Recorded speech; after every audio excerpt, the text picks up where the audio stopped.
Oh, here's one for you. You'll get high cholesterol and die.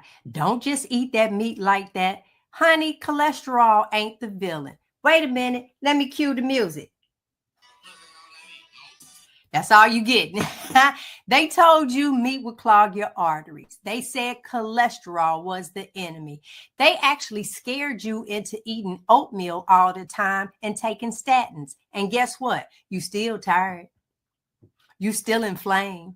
You still frustrated. Because here's the truth. Cholesterol is not the villain. It's the firefighter, not the fire. Your body needs cholesterol to make hormones, repair cells, and keep your brain sharp. And get this, women who have higher cholesterol live longer. Don't believe me? Look it up.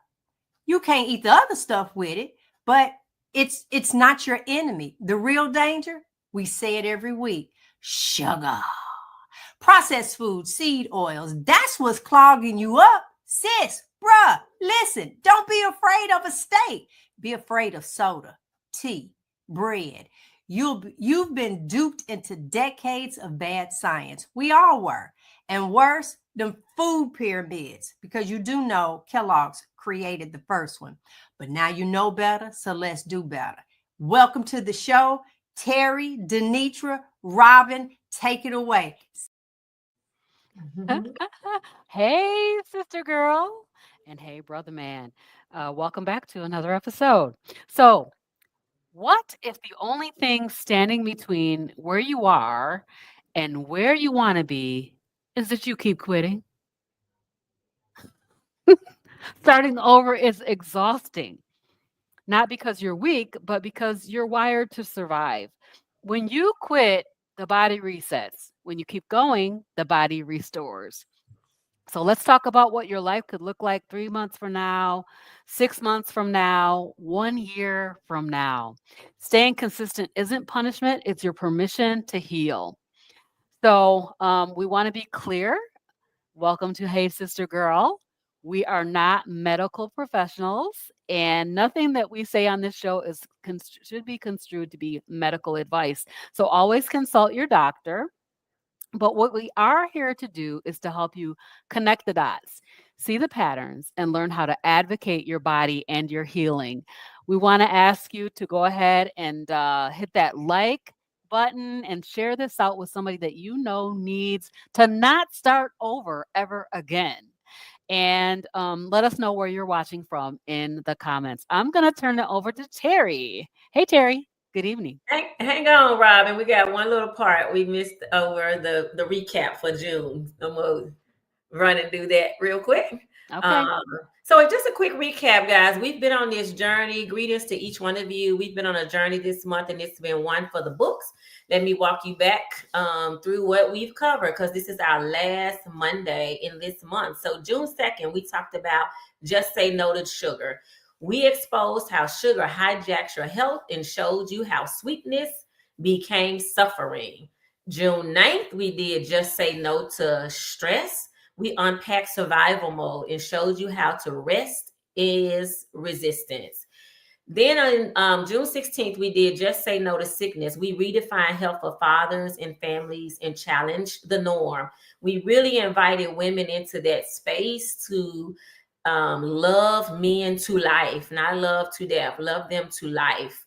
And then June 23rd, we did just say no to suppression. We were just out of Juneteenth and we uncovered the silence in the systems, keeping us metabolically bound. So, as Robin said, tonight we are going to take a close look at as we close out, just say no to June with the reminder that you don't need to start over. You need to keep going. This is the show that moves you from start and stop to start and finish. You deserve to finish. Let's go, Terry.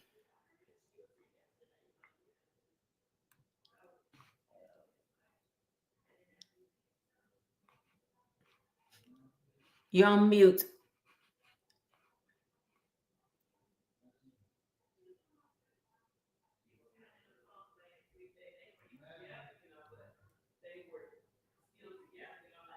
Hey, Terry, you're on mute. We can't hear you.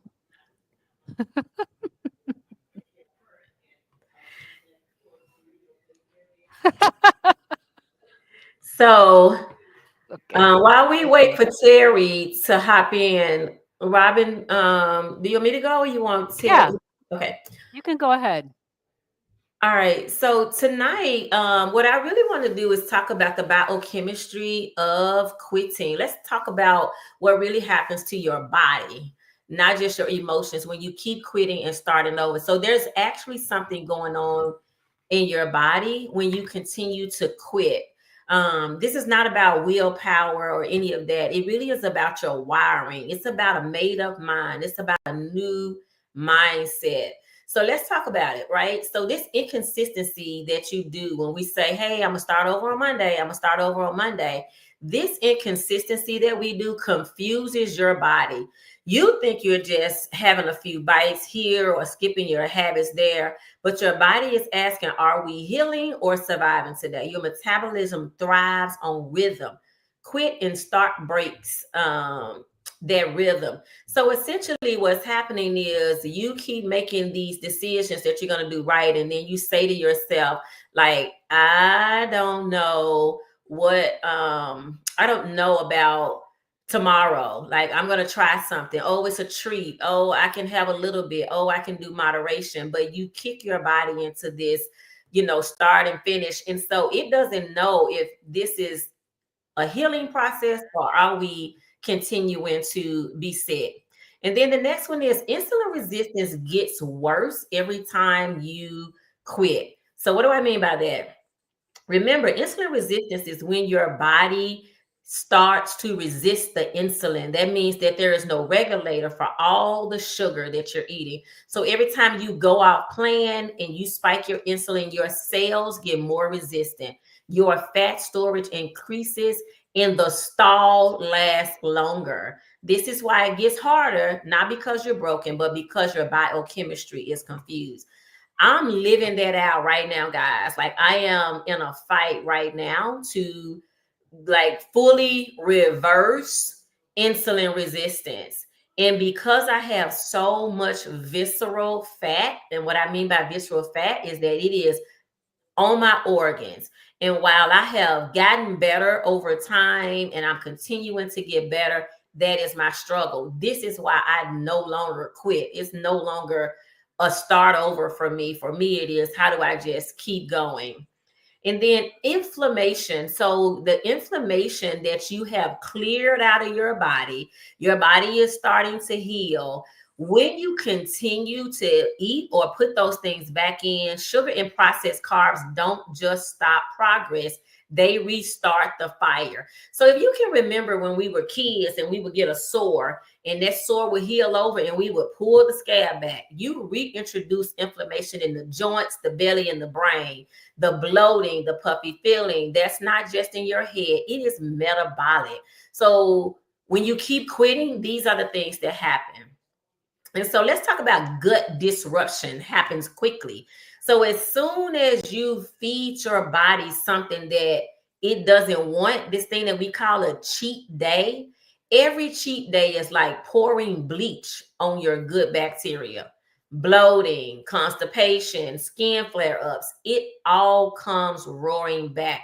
So you've done the work. You have worked hard. You're starting to see some improvement. Your skin is looking better. You're feeling better. Your joints are not achy. And then you, in a whim, decide, I'm going to eat off plan. I'm going to choose something else. And this is what you crank up all over again. So the hormones are thrown off again. So ladies, we feel it in our sleep, our skin, our cycle, our cravings, our hormones respond consistency, right? So this cold quitting just wrecks the regulation. So you're trying to be regular with life, you're trying to move forward, and then you allow yourself to have a cheat day, or you're going to start over on Monday, or you say things like, I'm on vacation. And so then you run it back again. All right. So then your mitochondria will take a hit as well. Those are your energy factories. Every time you reintroduce that processed junk, you are starving your cells of real fuel. So when you starve your body of real fuel, that's why you feel tired and sluggish when you try to start again. So again, it's this whole start over on Monday again. And so now here is Monday showing up. You didn't wrecked it for the weekend. You've eaten everything you want to eat, and you think somehow you're going to mysteriously click a button and start over on Monday, right? And so then when Monday comes and you've made this plan, like I'm going to start back to the gym again, I'm going to eat right again. But because of all the sluggishness you had over the weekend, now you don't even feel like it. So that Monday goes, then another Monday goes, and it just continues to compile. And so the last one, number 7, you rewire the cravings loop. Sugar, chips, bread, every time you go back, you strengthen the neural pathways of addiction. And then you blame yourself for not having discipline. But this is brain chemistry, not just willpower. So it is this thing that we say, you know, I'm addicted to it. I gotta have it. I left it alone last year. See, I just need to get back to doing. I know what to do. I just don't do it. You say all of these things, and when I say you, I'm talking about me too, because I've been there. And some days recently, I've been there again. Thus, the show stop starting over. Right? We gotta move to a place where we appreciate the healing. Now, I want to be addicted to how good I feel. I want to be addicted to my knees are not hurting. My skin is not blotched up. My belly is starting to go down, right? I want to be addicted to that. I don't want to keep starting over. So a couple of things I want to add before I turn it to Terry is this is the impact on your lab work. So fasting insulin rises again. So if you've been in this place where so right now I'm so proud of my low fasting insulin. So why would I go back and start this all over again? Like I've been working for years to get my fasting insulin down. So even after you've worked hard to lower it, your A1C creeps up because sugar doesn't forget. So where I've been having low sugar and my A1C is moving down, which means over a 90-day period, I'm not having these high sugar rushes, high insulin rushes. And then I go decide I want to have some cake. I want to have some regular ice cream. I'm going to eat a baked potato, right? So now I'm spiking my insulin because now my body knows how I've taught it that it can't manage more than a teaspoon of sugar. Okay. All right. So then check this out. Your hormones destabilize so that progesterone, your cortisol, leptin, all fall out of sync again. So remember, cortisol, we've learned it on this show that it is the hormone that is what we call the stress hormone. So now you're using insulin in your way of eating to keep all of these things lowered, managed, if you will. And now you add this sugar back in your diet and it goes haywire all over again. Starting over is not what we want to continue to do. Every month, every year, every Monday, we pick these days to start over. And so then your liver enzymes spike. Even a short break can impact detox pathways. Your labs don't lie and they don't reset just because Monday came. So where we have in our mind, like this is the beginning of a week, I'm going to start then, or I'm coming back off of vacation, I'm going to start then. Our bodies don't realize all that. It don't know it's Saturday and Sunday, right? The body knows what it wants to thrive on, which is protein and fat. We say that here often. And when you give it anything else, then you are out of sync with your body. Remember, I often say that this season of your life is like the most intimate time that you will spend with your body. All right, I'm closing out here. So the tools to keep going back is, create a plan. If you feel like you're going to be gone somewhere, something's going on. The other day, Saturday, I was in Memphis. I was in Memphis for a very long time. I knew that I was already fasted and that I was going to need to eat in the middle of a workshop that I was in. And so guess what? I packed my food and took it. I called the coordinator of the event and found out that they were going to have light refreshments. And so I went prepared. Everybody was looking around like, you brought your own lunch? I'm like, yes, I had bacon, I had beef fat. I was satiated. I wasn't tempted to eat the fruit. I wasn't tempted to you drink the juice, right? You have to have a plan. All right. So then you need a visual anchor, something that I'm using right now, a waist beads. You want to monitor how your ring is fitting, a bracelet, something that grounds you and reminds you that I've gone a track back. I don't want to go a track up, right? And then also you want to track your non-scale wins. We call those non-scale victories. Is your brain clear? Do your clothes fit better? Are your labs better? Like, use those as proofs in the pudding that you never want to go back. My doctor, who is often on the show, Yvonne Moore, often says, like, you need a scream weight. You need a weight that when you get close to that, you like, ah! Like literally scream. Remember this today. You literally scream when you start to see yourself trickle up. Now, let me tell you a secret, right? Here's the secret. The secret is inflammation in most cases is weightless. There is no weight. So when you do binge out on Saturday or Sunday and you get on the scale on Monday and you say, I only gained 2 pounds. Yeah, that's what registered on the scale. But like a balloon, that stuff you ate, it blew you up, right? That's how visceral fat starts. This is why I've been in the 190s, 180s for almost 3 years, but my body composition has been changing, but the scale is not moving. This is why we tell you to measure your inches, feel what's going on with your ring, what's going on with your waist beads. I have some waist beads that I put on at the beginning of the year that are now looped, but I'm still in the 190s. Well, I'm in the 80s now. Thank you, Lord. I'm in the 180s now. I'm getting there. I don't mind being transparent with y'all because I'm ready for y'all to come with us. Like, we want to be as real as we can on this show. And so then the other thing is lean into your community. We have the Hey Sister Girl group on Facebook. Get in there, talk in there, ask your questions. You got me and Robin here. We're all here to support you, to figure out what's going on.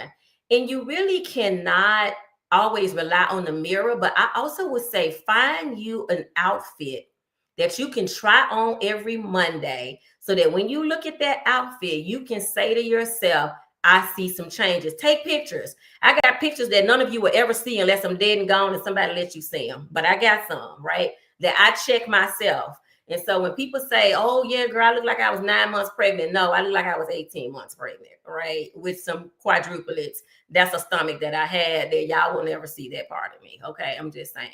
And so this is what I want to say to you all. Starting over is exhausting. Staying the course is healing. The best version of you isn't on the other side of another restart. It is staying on the side of consistency. Now, did I say this was easy? Did I say this was perfect? It is none of those things, but I promise you it is so worth it. If you keep going, if you keep trying, if you know that you are wrecking your body.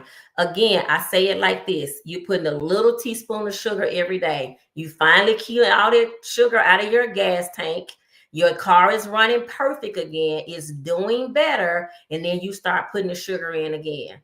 That's essentially what's happening biochemistry, right? Biologically, that is what's happening to your body every time you start over. It is not a minimal thing. It is a really big deal. And trust me, I have chosen to eat cupcakes at an event. And that same night I came home, I had to have a boot on my foot because I could not walk on my foot because of the sugar. So this thing is real and it does impact your body. All of that little bit stuff, moderation stuff, all this garbage. Stop starting over. And this is why you do not want to continue to chemically mess up your body. All right, Terry, I think you ready to rock and roll. So take it away, sister. Thank you. Hi, everybody. Can you hear me now? Okay, good.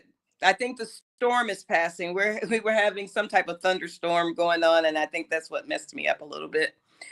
But tonight, I'm going to talk about making your why stronger than your weakness. You know, I teach dance. I teach salsa dance, and I teach it a little bit different than some instructors. Usually they just teach the steps and the movements and things. But when I teach salsa, I actually give you the history I give you the connectivity to why, if you move this way, it'll look this way. Why, if you move this way, it'll look this way. To me, because you know your why, you'll want to do it more. So, what is your why? Because the more you understand your why, the more it'll overcome those moments that Denitra was just talking about as far as your weakness, you giving in. If you look at that cupcake and go, no, because I have this goal, I have this reason why I'm not going to eat that cupcake. For me, it's my 3 grandbabies. Every time I see them, the fact that I can go, hey, Bella, come play with us. And I can actually do it. And the other grandparents can't. Sorry, other grandparents. Hate to call you out, but it's true. And, you know, I'm up here playing with them in the water features at the amusement park. I'm on the roller coaster with them. I'm in the swimming pool with them. I can do all the things that I don't remember my grandmother being able to do for me, nor my mother able to do for my kids. I want my memory for my grandkids to be the one that was fun, energetic, and could get right in there and hang with them. That's the type of memory I want my grandkids to have with me. So that's my why. So this time is different because as they grow older, I want to be able to be there for them and experience life with them no matter. Right now they're little, but my oldest grandson is he's preteen. I want to be there for his prom. I want to be there for his graduation. Those are my reasons why. So every time you started before, you might have had doubt. This time, you just need to make a decision. I said it again, decision. Because once you decide, once it's ingrained in you why you're doing it, then you can stick with it a lot better. Many of us have quit before, but now we know better. This time you're not going to do it alone. You have a why that's built to last. And now you know you have a community as well. Your why could be your kids or your grandkids. It could be your freedom. I don't know if any of you know my story, but mental clarity gave me the freedom to have the lifestyle that I have right now. That's a whole nother story. You're going to have to look at CarnivorousGrama to see that episode. And I tell you the why. You can have your peace of mind. You don't have to be perfect. You just have to keep choosing. Write your why on the mirror, on your fridge, or in a journal if you journal. I like to use sticky notes and to remind me, especially on that refrigerator, because if you go to open it and you're about to choose something wrong, which I hope you don't even have in your refrigerator, by the way. But if you do, because you don't live alone, you'll know why you don't need to do that. So know your why. Make sure that you journal it. I have a picture that I found that I forgot about, and I shared it with the ladies in the group of my before and my now. I didn't even realize the difference. I didn't until I saw that picture. So that's my other why. I keep looking at it almost daily, like, that's why. So know your why, write it down, and then just do it. Just all right, I'm going to turn it over to Denitra. I think it's coming to me. Thank you, Terry. Okay, let's get switched up. All right, you guys. So, my job tonight is to take you on a journey. We have heard the science behind why keeping on starting over is hugely problematic and what it does in the brain, what it does in the body. And Terry told us to build that why out. Now you know your why. And I tonight want to think about what happens if you never stop. So we always say, I'm going to start over. As Denitra said, I'm going to start over on Monday. I'm going to start over at January 1st. Look how many people make those New Year's resolutions. And then, by February 1st, those New Year's resolutions are out the door. But what if you didn't stop this time? What does that look like? So we want to take a look at what is possible, not just in theory, but real life-changing results that come from staying consistent. Um, and so we want to talk about the metabolic truth of the things that could happen to you if you don't give up, if you don't start over again. All right. So let's take a look at within 3 months of starting a carnivore way of eating, or I'm going to call it a low sugar or eliminating sugar way of eating. So within 3 months, you're no longer inflamed. I want to just mention this because I have a person that I am coaching right now who within days, lost all of their inflammation and was like, oh my God, I cannot believe this. But you're no longer inflamed. You're no longer exhausted or craving sugar every night. Yeah, you want to eat that bowl of ice cream every night. And the reason that you want to do that every night is because you're doing it every night. But as soon as you stop, now you can stop craving it. You're waking up rested, your jeans fit better, and you're remembering what joy feels like because your brain is able to work better than it did before. And you don't need food to fake it. So you don't need that comfort food to come in and make you feel better, right? So examples of the 3-month wins: waist inches lost without calorie counting. How many of us are still calorie counting? Because we know and we have heard on this show that calorie is a construct. Our bodies don't work like that. So calories in, calories out is destined to fail. It does not work for most of us. How many of us have started over a million times? Drop a thumbs up for me in the chat if you have started over so many times. All right, losing weight without exercising. Anybody experience that? A lot of us, when we first started carnivore, weren't moving at all. We were just eating right, just eating the proper food for our bodies. And we lost weight, we lost inches without counting anything. We didn't even count our macros. So we don't need to be counting everything. Energy returning in the afternoon. So I can recall this, how all of a sudden, where I would be so tired in the afternoon after eating that big carb laden lunch and have to go take a nap in between, 30-minute power nap in between because I was so tired in the afternoon, or I had to have a snack, something to get my energy back up. And so that energy returning in the afternoon. So fewer headaches. Yes, within 3 months, you might not see a complete elimination of those headaches, but you're going to have fewer than you had before and better sleep.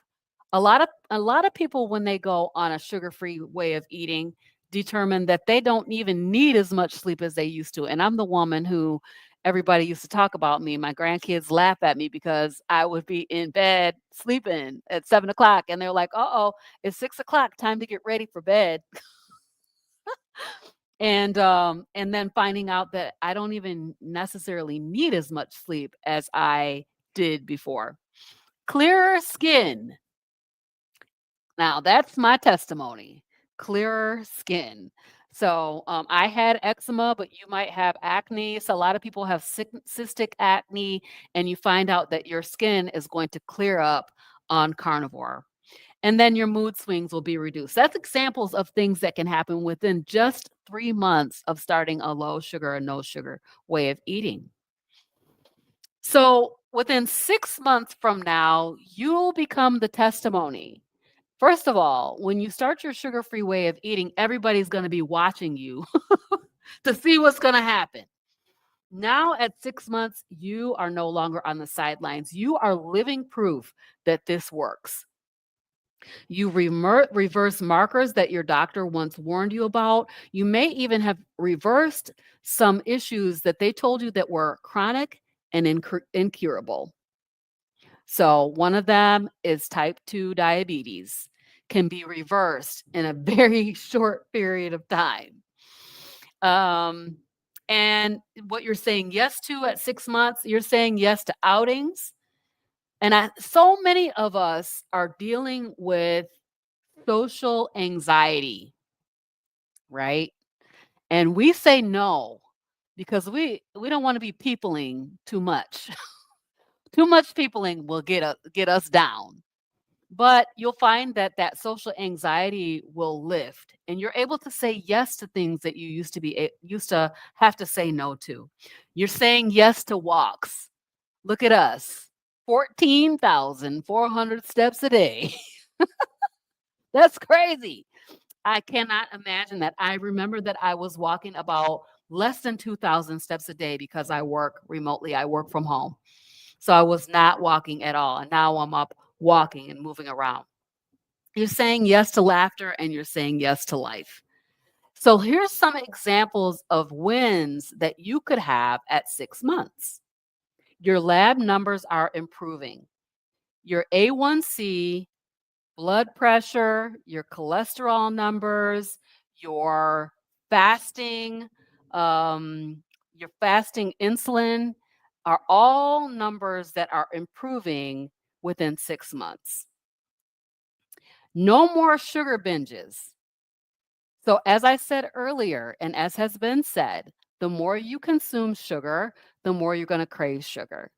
By 6 months, you're no longer craving sugar. So, you're not binging out on sugar unless you sneaking. Who you sneaking from? Who you hiding it from? You're not hiding it from us, and you're not hiding it from yourself. Because as Denisha said, your body knows that you're doing that. Your body knows that you are trying to dibble and dabble, I call it. You're trying to dibble and dabble in some sugar, and your body knows that. So if you don't want to binge on sugar, just leave the sugar alone. You're having consistent bowel movements. So a lot of people are coming from a condition called IBS. You might have had IBS with constipation. You might have had IBS where you had, you know, painful stomach, and they told you needed fiber to alleviate that. And come to find out, you don't. You don't need fiber. Give me a thumbs up in the chat if you know you don't need fiber. You will have consistent bowel movements only eating meat. I know that sounds crazy, but it is true. It's just true.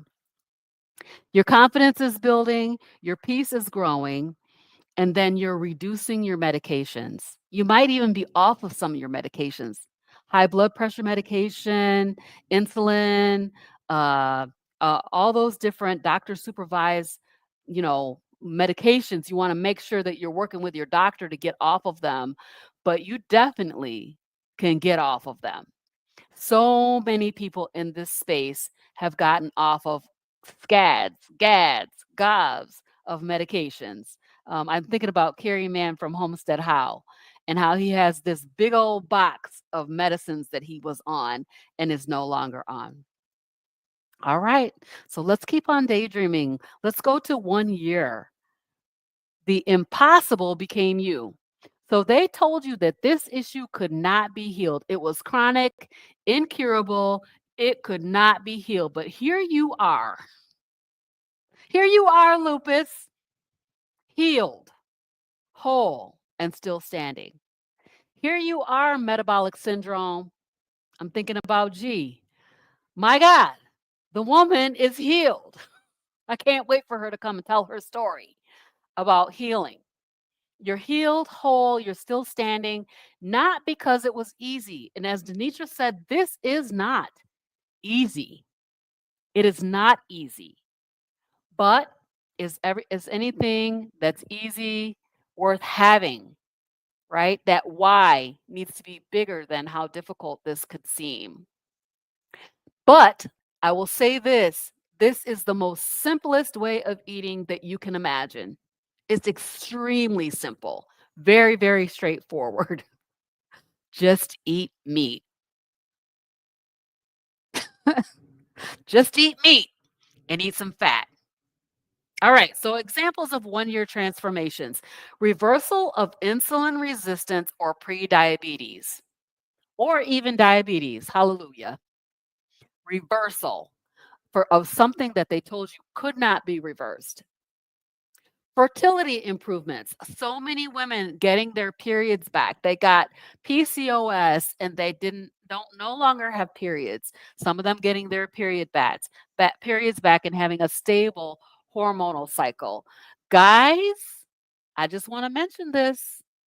Low T is being reversed on a sugar-free way of eating. We got a question in here. I'm gonna star it. Chronic pain and inflammation drastically reduced or gone. There's somebody in the chat right now whose inflammation and pain is completely gone. I just want you to just say hey to us in the chat and let us know that you are the one whose inflammation and pain is gone. You're becoming an example to your family. I literally was on carnivore for 2 years before anybody in my family would try it. About 2 years before anybody in my family would try it. Now there's a number of people that are trying it and that are loving it, loving eating their meat. You're mentally and spiritually stronger than ever, which is so, so awesome. All right, so I'm going to take this question. How is pooping? Can we talk about carnivore or sugar-free eating without talking about pooping? No, we cannot. You will be pooping consistently. You do not need fiber.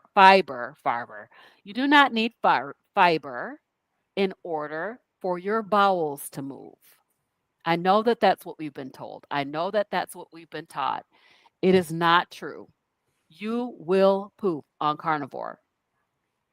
And there's a lever that you can use, and that lever is fat. So between your protein and your fat, if you're finding yourself that you're a little bit bound up, you're going to increase that fat. What do you think fat is going to make you do? You will poop on carnivore.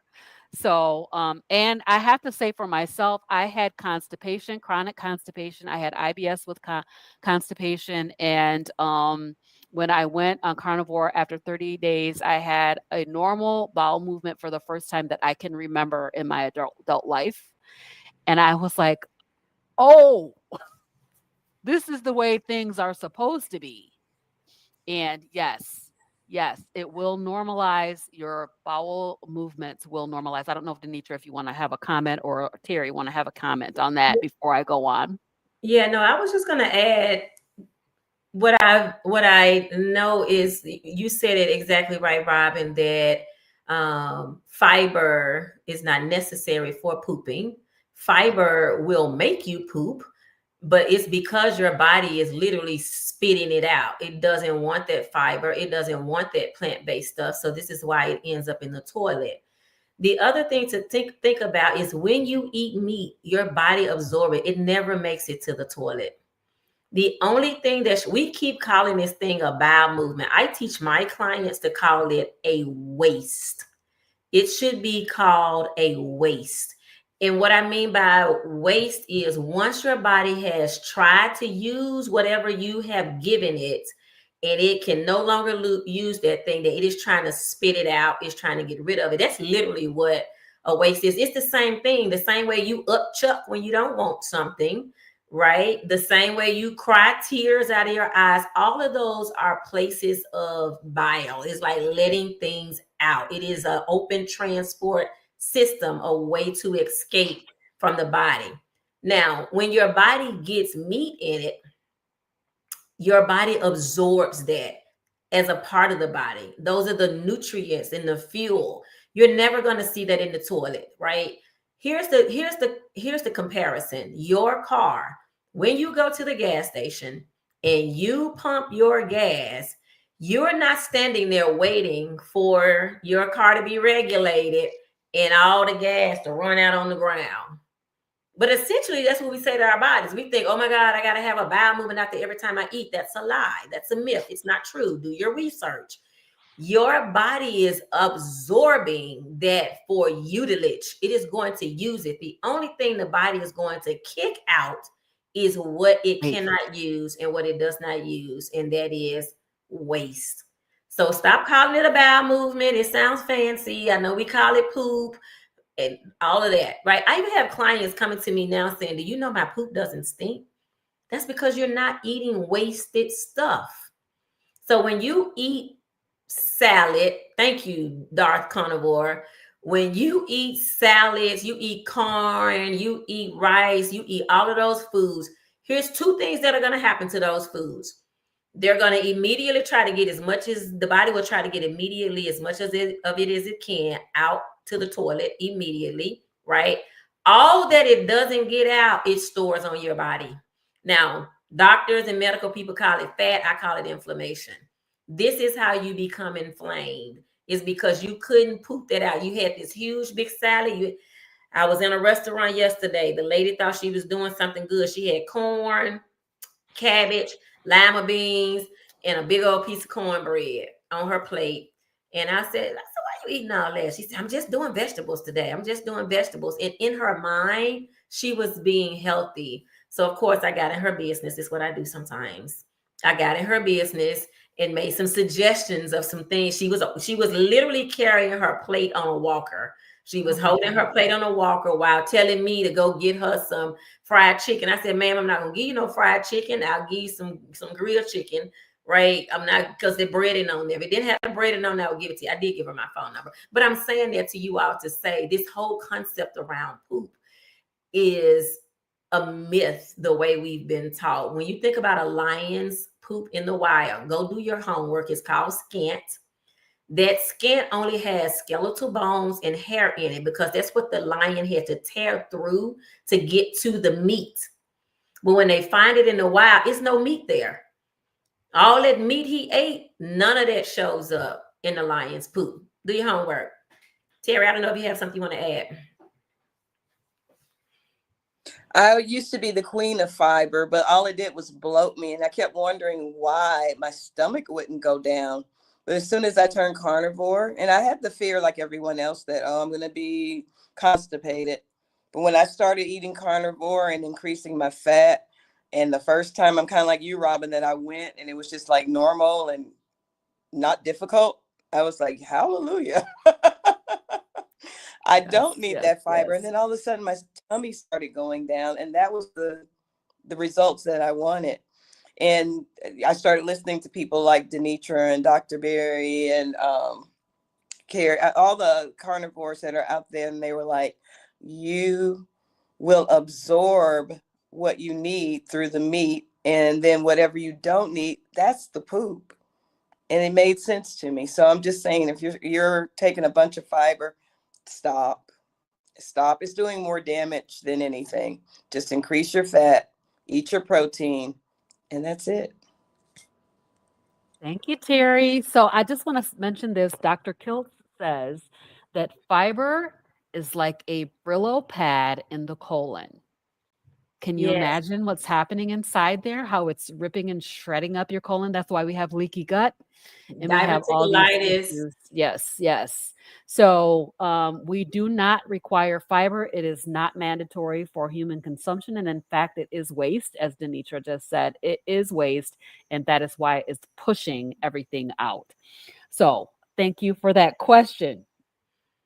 So I want to just give you a couple of practical tools that you can use to stay encouraged when your results feel slow or temptation creeps in. And so one is pick a non-scale victory to track each week. So our non-scale victories are in these categories: energy, sleep, digestion, skin, mood. So we're talking about things that are not associated with weight, right? Doesn't matter how much you weigh. So maybe it is like mine. I stood in the mirror this week and sent a Marco Polo to my group, say, y'all, I'm wearing a size small. I mean, I'm a small top and a medium pants. Yay. And that was my non-scale victory that I was tracking. So think about what else is going on. What other things are happening within your life that are changing? One of my big ones is anxiety.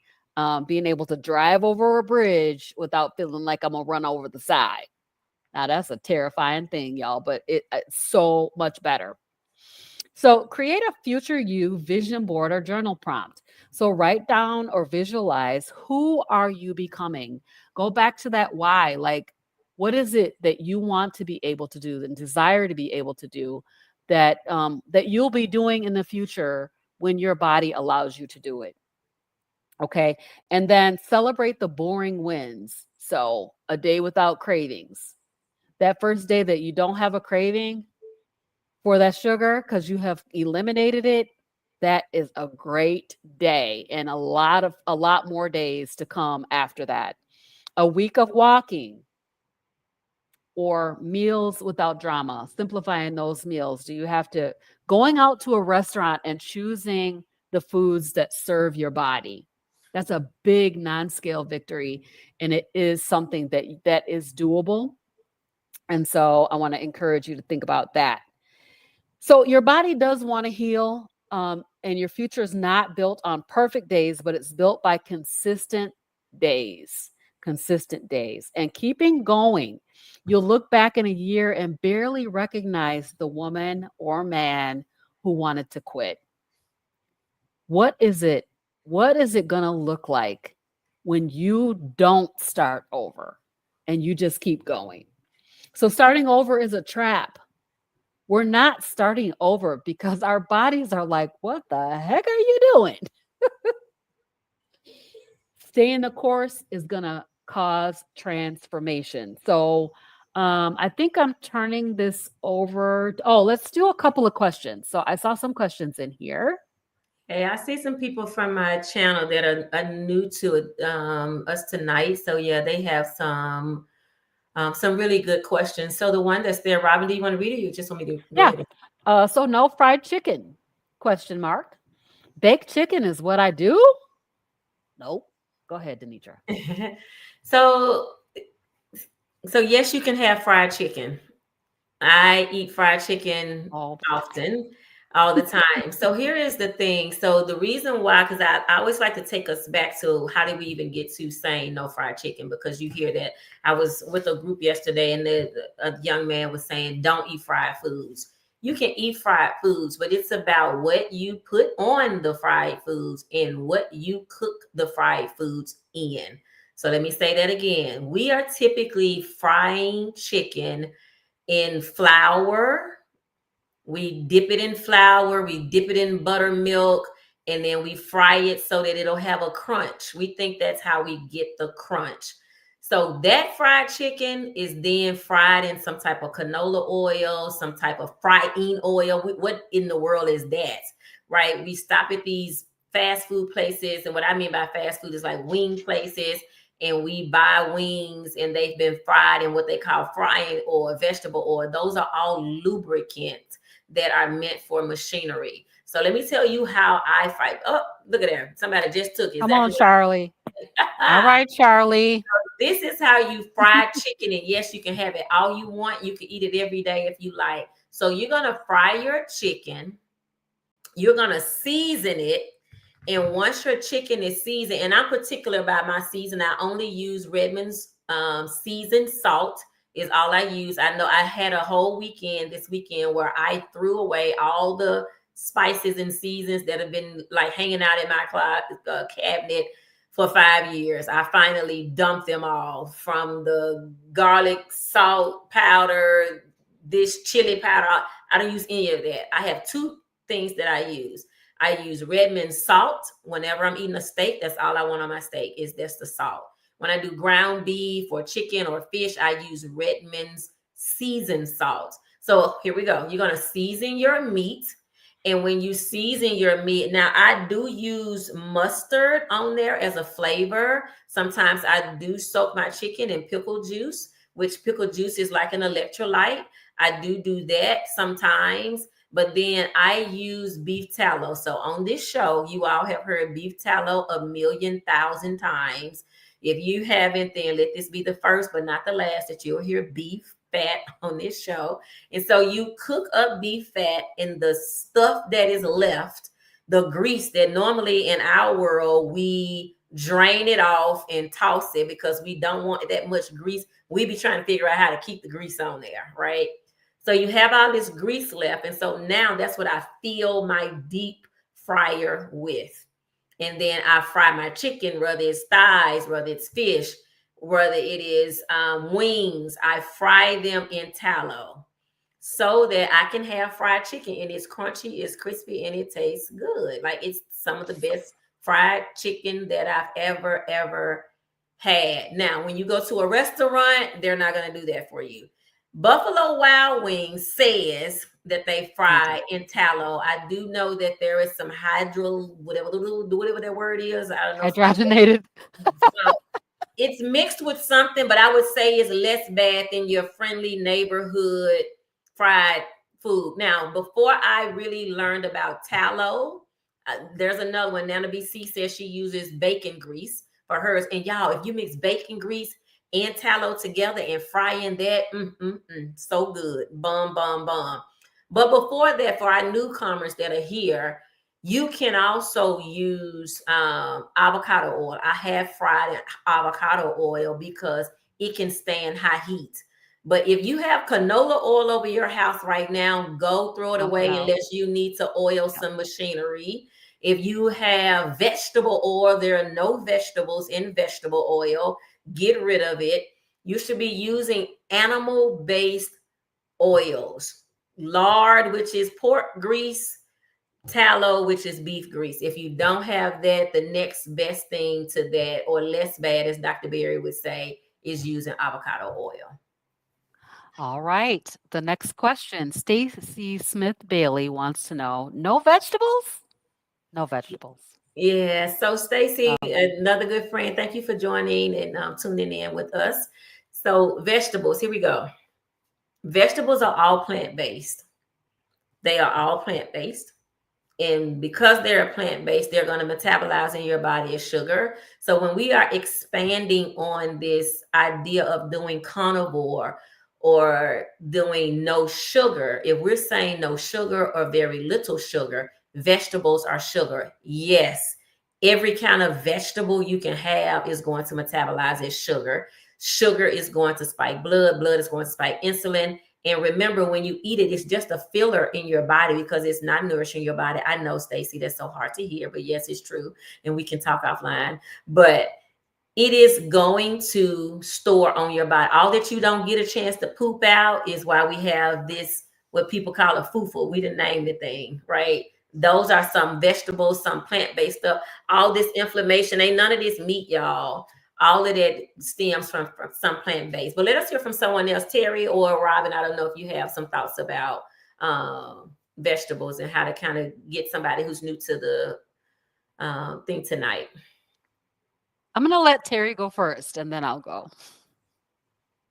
Well, as far as vegetables, because I like vegetables, and growing up, that's all my mom was about, the vegetables. You had to have your turnip greens, you had to have your cabbage, you had to have your things.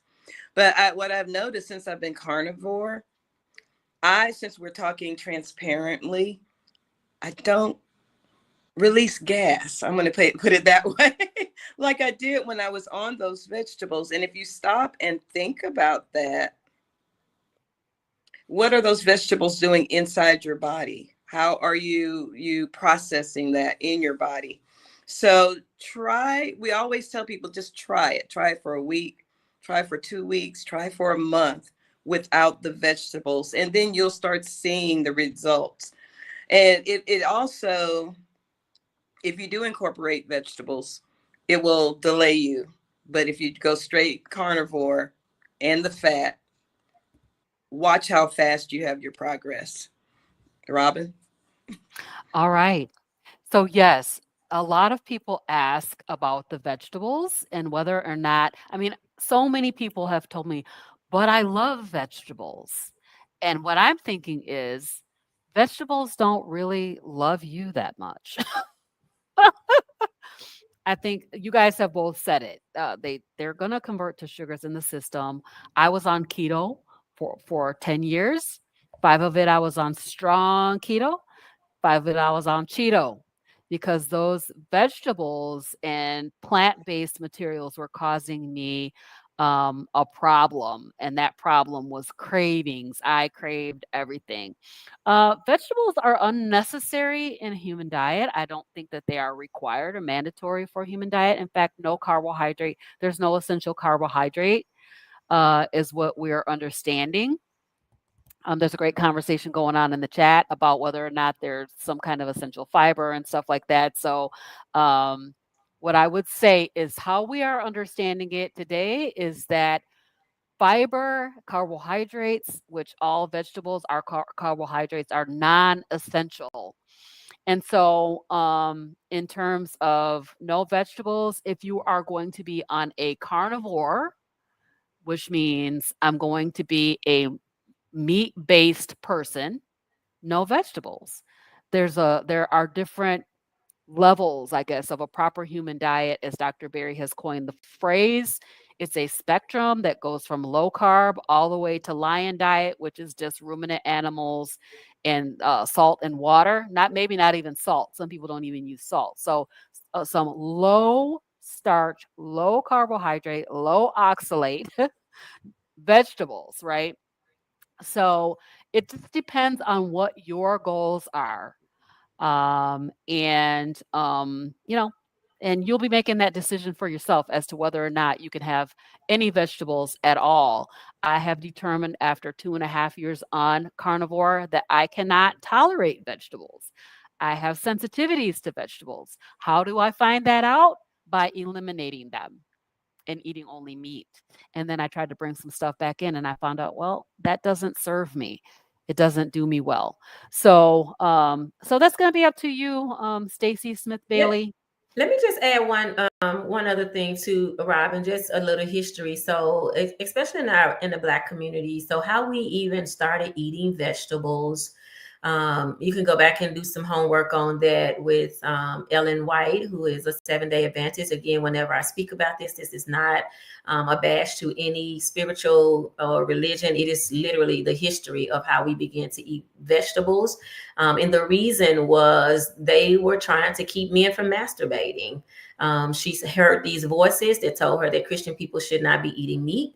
And so a whole religion has been built on that. So we followed that.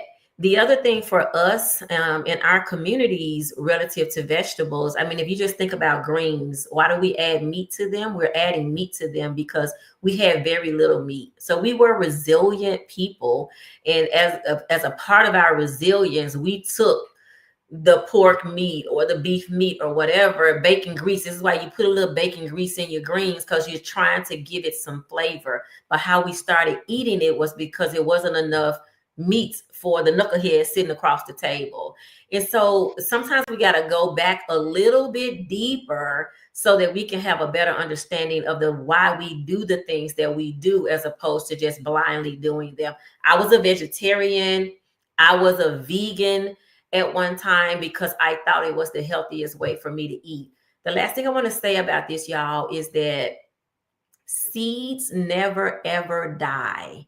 Vegetables never die. So they re-ferment in your body. So when you hear Robin talking about IBS and all of this irritable bowel syndrome, diverticulitis, y'all, meat does not cause that. It is the poisons and the toxins that are in vegetables that cause that. So many of us are wondering why we are vegetarian. We're eating the healthiest we've ever eaten. We're eating veggie burgers. We're eating veggie this. We are staying away from meat. Well, why are we 200 pounds? Why are we 250 pounds? Why are we having all of these issues? It's not because of age. It's because your body is not meant to metabolize plants or plant-based stuff. I know it's hard. I just want to keep honoring that. It is hard. It is a mindset shift. It's like my doctor, I had somebody tell me, so damn, literally they said it. My doctor's in cahoots too. Like, he is, but unknowingly to him in many ways, right? But it is the truth. We are not meant to metabolize. We have nothing in our body that can metabolize. This is why it's called metabolic syndrome. This is why it's called that, is because nothing in our body can metabolize plants. Nothing. So you're not a cow, you're not a grazer, right? So you can't. A cow has something in their system that they can. Thanks for letting me kind of, because it's the main question we get, because right, it's the polar opposite of what we're saying. We're saying Exactly. eat meat, don't eat vegetables. So here we go. It's the main thing. Thank you, Keto Simple. I want to say thank you to Dustin for the super chat. Thank you so much. We appreciate that very much. All right, so we got a couple more questions in here. Justin. I want to answer this question. First of all, I want to change the way we are looking at this term. It is not a keto rash. It is called oxalate dumping. So when you eliminate plants or reduce the number of high oxalate plants that you're eating, those oxalates that are stored up within your body are going to try to get out of your body. And they come out through these rashes, and it's called oxalate dumping. So we've called it the keto rash, and we called it carnivore rash, and all these what do they call it, keto crotch, and all of this stuff. It is oxalates trying to leave your body because they never should have been there in the first place. And so I really want to kind of think differently about the term, because yes, a lot of times we get this rash when we go on a ketogenic diet because we're eliminating oxalates, and we're allowing our body to release all the things that are stored up in our cells, including oxalates, and so it's called oxalate dumping. Anybody else have a chime in on that one? Just really quick. I can. So yeah, Terry. I'm sorry, Denitra. Can you hear me? Terry. Yes. I actually have an oxalate scar right here. It was a rash at first, and this was when I first changed my way of eating. It was itchy, and then it kind of blistered up. So I still have the remains of that, but that is an oxalate scar, and eventually it will go away. But it's interesting how your body will dump what it doesn't want inside of it. And that's all I was going to say. Go ahead, Denitra. If you allow it to. That's right. So that's what I was just going to say, that almost the same thing, Terry. So remember, I talked about your body being a body of portals, right? It is always trying to rid itself of stuff that it doesn't want. And when it doesn't want something, you don't get a chance. So we talked about pooping. It's not always going to end up in the toilet because it is stored on your body, and it's so much of it. This is why you get what looks like a rash. It's why you get infections. It's why your skin changes color. All of that is your body. So what they tell you with an autoimmune, which is what I was diagnosed with, lupus, what they tell you is that it's your body fighting against itself. No, it is your body fighting for you. Your body is trying to get that crap out of you. So a lot of times when people change the way they eat and they see this transitional time, they think, oh no, I'm finna stop this because I ain't never had this before. This never happened to me before. You should be glad that it's working, because your body is now getting what it needs, and it's feeling safe to let go of what it doesn't want and never wanted, as Robin said. So that is oxalate dumping. I also included in the chat, Sally Norton has a book called Super Toxic Foods. Toxic Superfoods. Toxic Superfoods. Thank you.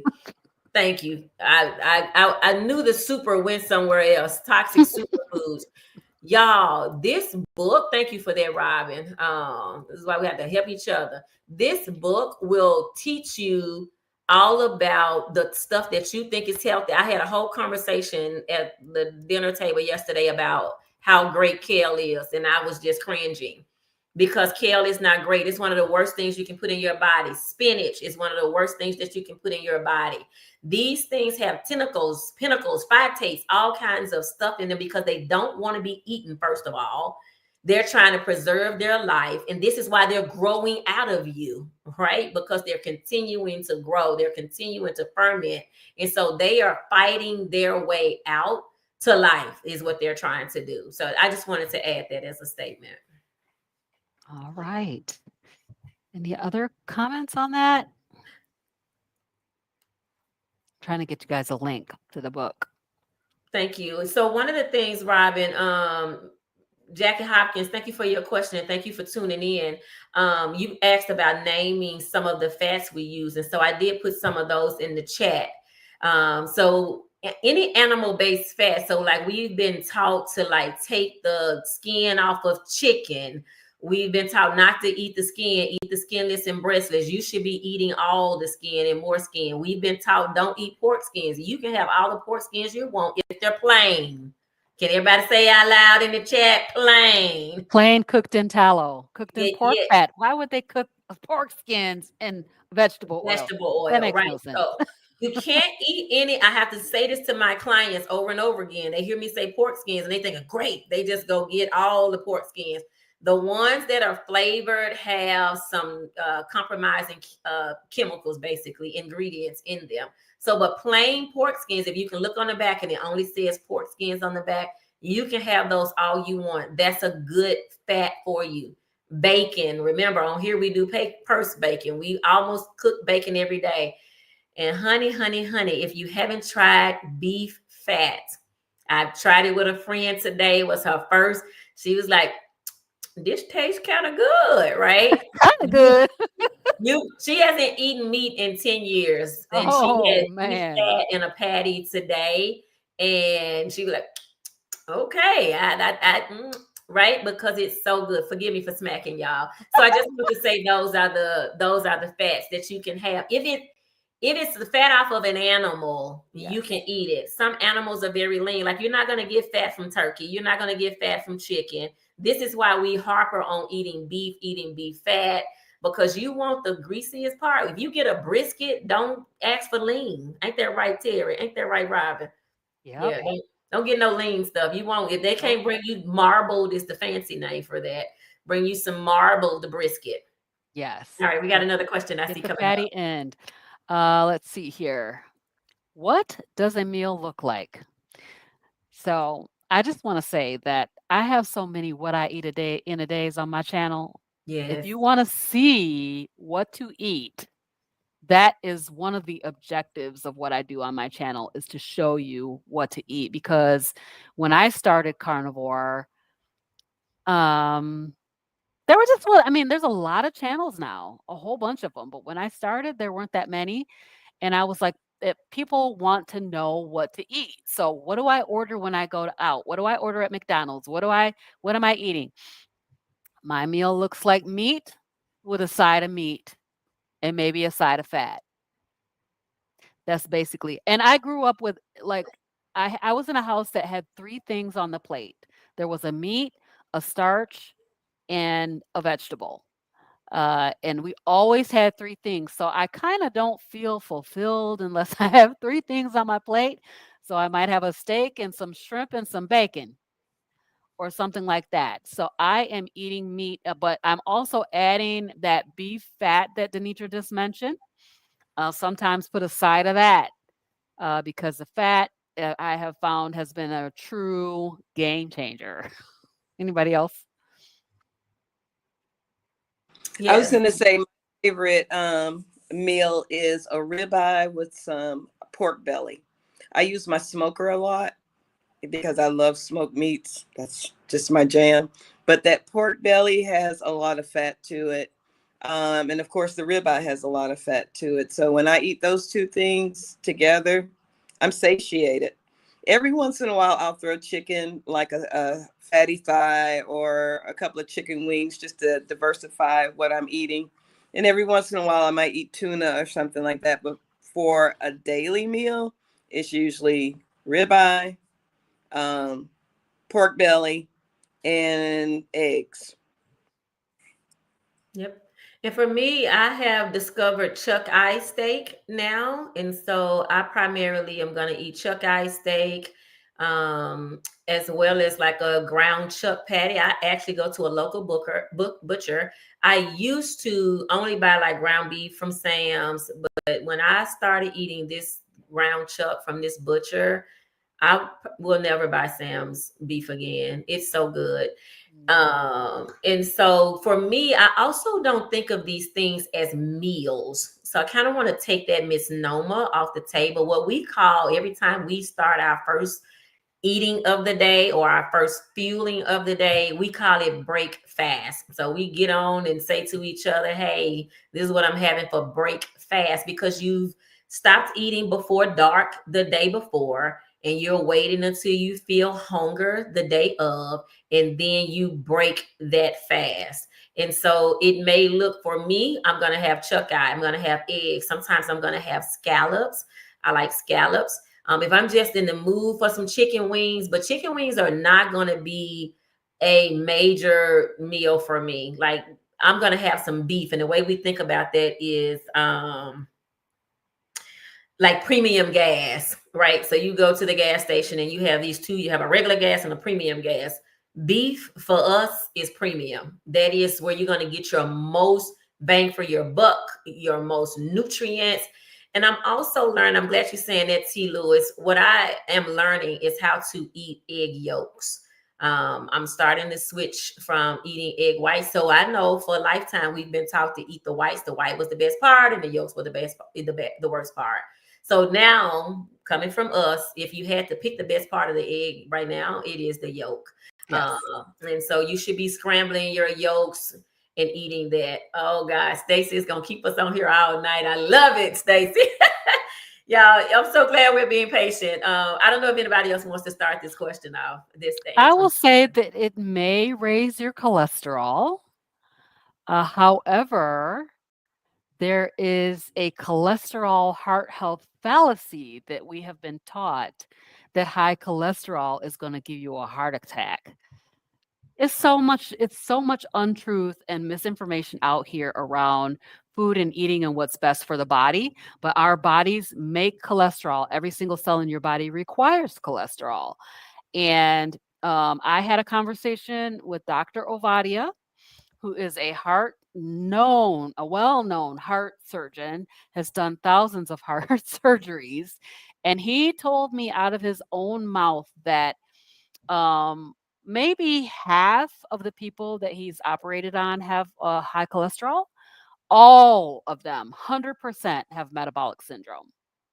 So it may raise your cholesterol, but there's there's more nuance to the cholesterol story than what you have been told. And you need to understand the details about your cholesterol in order to really understand it. So go ahead, Denitra.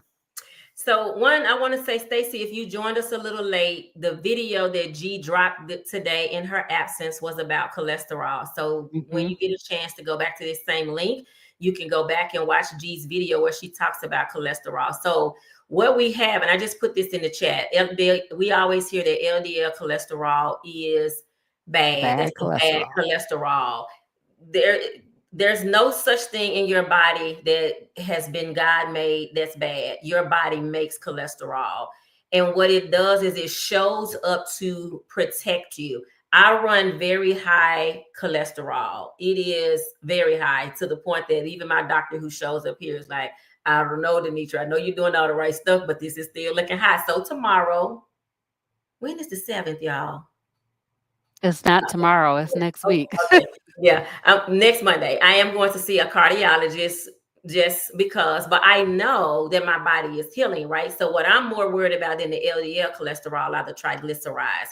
And what the triglycerides are teaching me is that my body is not metabolizing the visceral fat that I have built up over a long period of time from eating all of the cakes and cookies and pies and vegetables and potatoes and sweet potatoes. So that's an area that I'm working on. But LDL cholesterol is not bad for you. Right. So people who have dementia and who are dying of dementia, what they're finding is that those people have been placed on a statin drug. And because they've been placed on a statin drug, it's lowering their cholesterol and it's causing all kinds of things. Now, I'm not saying this. There's a doctor who is out who says, and I want to make sure I quote him. I have some people that are guiding me through this process so that I make sure that I say the right things. There is a doctor who talks about how this whole cholesterol thing is a scam. And I want to put his name in the chat and you can go and Google him for a full video. His name is Dr. Leonard Coldwells. I don't know if you guys have heard of him. but he has a whole video talking about how it's a whole scam, right? And I know it's hard to hear these things from us here on a show. Like, who the heck are y'all? Uh-oh. Well, I'm going to go on to the next question while Denitra is taking care of what just happened. Yes, my it's this Like it's madness because we're telling so much right. truth up here tonight. Sorry. But All right. I know it's hard for us to hear on here from what appears to be lay people with experiences. Sometimes it's hard to hear these things because you should be hearing them from your doctor. I personally have discovered prediabetes and insulin resistance in multiple of my clients that their doctors have missed. And this is why we teach you about advocating for yourself. All right. Last question, you guys.